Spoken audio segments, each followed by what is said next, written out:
That app on your phone? It can't tell the difference between a harmless snack and a fatal toxin. That age-old survival test you read about? It's a myth that could be your last. Foraging for wild edibles isn't a romantic walk in the park. It's a science, and getting it wrong can be deadly. Welcome back to Mountain Home. We believe that in any survival situation, knowledge is your most important tool. Today, we're tackling one of the most requested and most dangerous skills: foraging. The idea of living off the land is powerful, but it's littered with deadly misconceptions. We're not just talking about picking the wrong mushroom. We're going to break down the 7 fatal foraging mistakes that go far beyond simple misidentification. Mistakes that even experienced hikers can make. Mistake number 1: blindly trusting technology. First, let's talk about the elephant in the woods: plant identification apps. You point your camera, it gives you a name. Simple, right? Wrong. These apps are a tool, not an expert.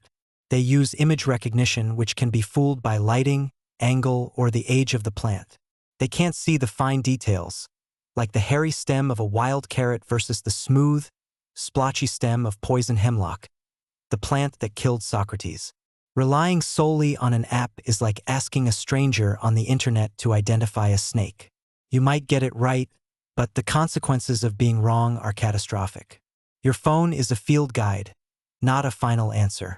Use it to narrow down possibilities, but always confirm with multiple sources and physical inspection. Mistake number 2: ignoring the evil twins. This is where most foraging disasters happen. For almost every popular wild edible, nature has created a toxic look-alike, an evil twin. Wild carrots have poison hemlock. Elderberries have water hemlock. Wild grapes have Canada moonseed. The differences are often subtle: a slight variation in the leaf pattern, the shape of the seed, or the structure of the stem. This is why positive identification isn't about what a plant looks like. It's about cross-referencing multiple, distinct features. If a single feature doesn't match your field guide perfectly, you must assume it's the evil twin and walk away. Never take a chance. One mistake, one wrong berry, can end your life or leave you with permanent organ damage. Mistake number 3: falling for the Universal Edibility Test myth. This is one of the most dangerous myths in survival lore. The Universal Edibility Test is a last-ditch, desperate method that involves testing a tiny piece of a plant against your skin and mouth over 24 hours to check for a reaction. Here's the fatal flaw: it was designed for plants, and it's completely useless for mushrooms. More importantly, it doesn't account for toxins with delayed reactions. The amatoxins in a death cap mushroom, one of the most poisonous in the world, won't cause a skin rash or a tingling lip. The symptoms, violent cramping, vomiting, don't appear for 6 to 24 hours. By the time you feel sick, your liver is already failing. There is no shortcut. There is no universal test. There is only 100% positive identification. If you don't know what it is with absolute certainty, don't eat it. Period. Mistake number 4: eating the wrong part of the plant.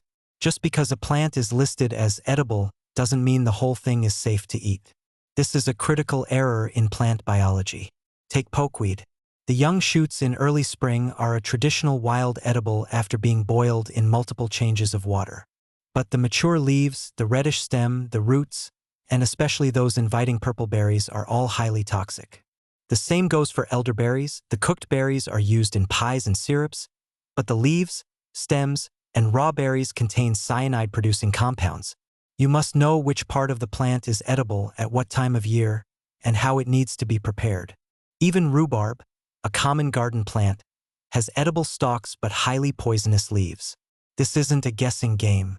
You need to know the exact part, the exact season, and the exact preparation method. Mistake number 5: the "if animals eat it, I can too" fallacy.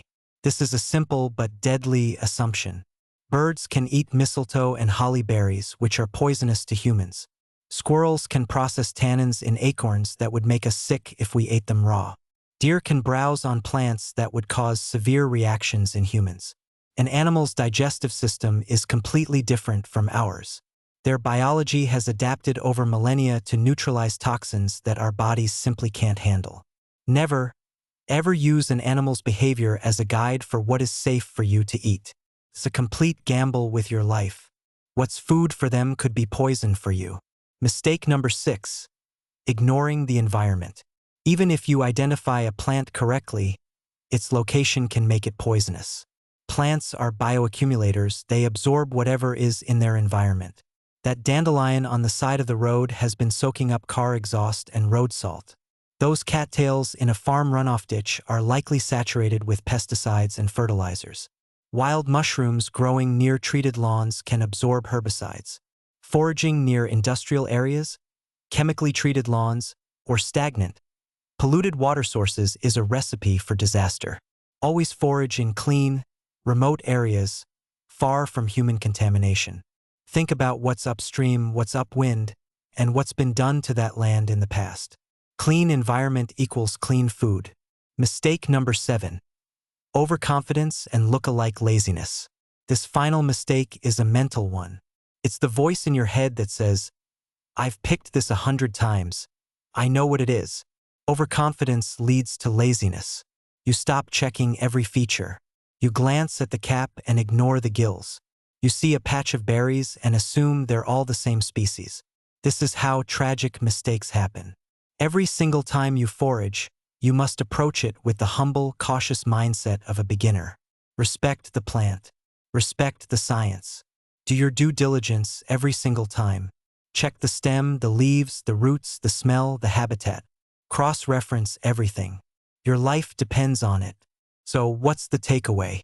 Foraging isn't about memorizing a few edible plants. It's about developing a deep, scientific understanding of plant biology and a profound respect for nature's complexity. It's about knowing what to look for, but more importantly, knowing when to walk away. Start small. Learn 1 or 2 common, unmistakable plants in your area, like dandelions or plantain. Get multiple reputable field guides, not just apps. Join a local foraging group with experienced mentors. Take a class.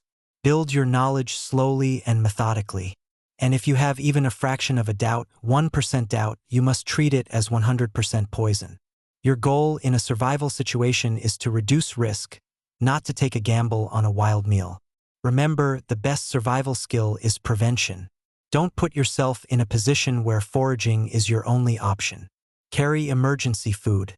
Know your route. Tell people where you're going. But if you do find yourself needing to forage, approach it with the seriousness it deserves. This isn't a hobby. It's life and death. If you found this guide valuable, hit the like button and subscribe to Mountain Home for more no-nonsense survival skills. And for expert tips on building your emergency food supply, visit our friends at Prepared Pathways. The link is in the description below. Stay safe and stay prepared.